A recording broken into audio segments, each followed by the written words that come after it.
అమ్మాయికి అసలు వాస్తవానికి కూరలు రావు, ఏం రావు. అన్నం వండటమే అంతంత మాత్రం. అన్నం వండటం కూడా సరిగా రాదు. పాపం చదువుకున్న అమ్మాయి, వాళ్ళ అమ్మ బాగా గారాభంగా పెంచింది, వంటగదికి అసలు బానీ లేదు. వాళ్ళ నాన్న కూడా కూతుర్ని కూతుర్లా కాదే కొడుకులా పెంచాలి, మన అమ్మాయి మనకి గొప్ప, మన అమ్మాయి మనకు అబ్బాయి అన్నీ అనేసరికి వంటగదికి వెళ్ళి బానీయకుండా పాపం బాగా పెంచారు.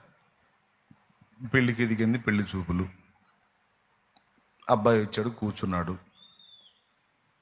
అబ్బాయి తరపు వాళ్ళు వచ్చారు. అమ్మాయి మరి అబ్బాయికి ముంబైలో జాబ్ అండి, ముంబైలో జాబ్ అండి. మరి అమ్మాయి అక్కడికి వెళ్ళిపోద్దని మా దగ్గరేమి ఉండి అత్తగారి బాధ ఏమి ఉండదండి. అక్కడే వంట వారు పోస్తే చాలండి, అబ్బాయి చక్కగా పాప ఇప్పటిదాకా హోటల్లో తింటున్నాడు పెదబాయి, మంచి చక్కగా. మరి ఆ అమ్మాయి వండి పెడితే చాలండి అంటే ఇప్పుడు వాళ్ళు ఏం చేయాలి? అమ్మాయికి వంటలు రావు రావు.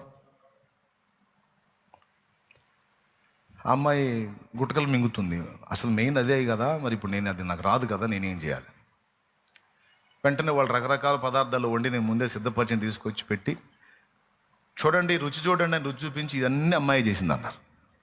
మరి 1000 అబద్ధాలు కదా ఆడమంది, ఒక్క అబద్ధం చాలు పెళ్ళి అయిపోద్దని వాళ్ళు ఆ పని చేశారు. పెళ్ళి అయితే వాళ్ళు సావేదో వాళ్ళు చేస్తారని. ఈ అమ్మాయికి ఏం రాదు, వాళ్ళకి వెళ్ళి చూస్తూ ఉంది. వాళ్ళు సైగ చేశారు, గుండె పట్టుకుంది. రేపు నిజం తెలిస్తే నా పరువు ఏం కానీ ఏం చేస్తున్నారు మీరు అని సైగ చేస్తూ ఉంది. ఏం కాదు, 1000 అబద్ధాలు మనం ఒకటే ఆడుతుంది, ఏం కాదు. ఇంకా 999కి ఛాన్స్ ఉంది.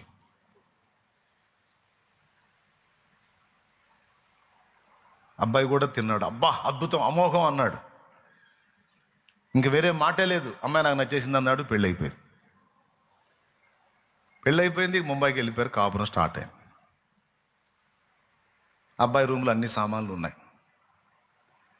అబ్బాయి బయటికి వెళ్తే చెప్పాడు, నేను ఆ రోజు పెళ్లి చూపుల్లో తిన్న గుత్తి వంకాయ కూర ఉంది చూడు, అద్భుతం, అస్సలు అమోఘం అనుకో. అసలు ఆ కూరతోనే నేను నీకు ఫిదా అయిపోయాను, బానిస అయిపోయాను. నేను వెళ్ళి వస్తాను, నువ్వు అద్భుతంగా గుత్తంకాయ వేపుడు, ఫలానా ఫలానా ఫలానా కూరలు, మంచిగా రైస్ అంతా రెడీ చేసేసాయి, వచ్చేసి తినేస్తాను అనుకుంటా బయటికి వెళ్ళాడు. ఈ అమ్మాయి పరిస్థితి ఏంది? ఈ అమ్మాయికి అన్నం వండటమే రాదు. ఇప్పుడు ఎట్ట చేయాలా? ఏదో వాళ్ళ అమ్మ అప్పుడప్పుడు బియ్యం కడుగుతున్న ప్రక్రియ గుర్తుంది కాబట్టి ఆ తెపాళ్లలో నీళ్లు పోసి ఈ రైస్ వేసి కాసేపు కడిగి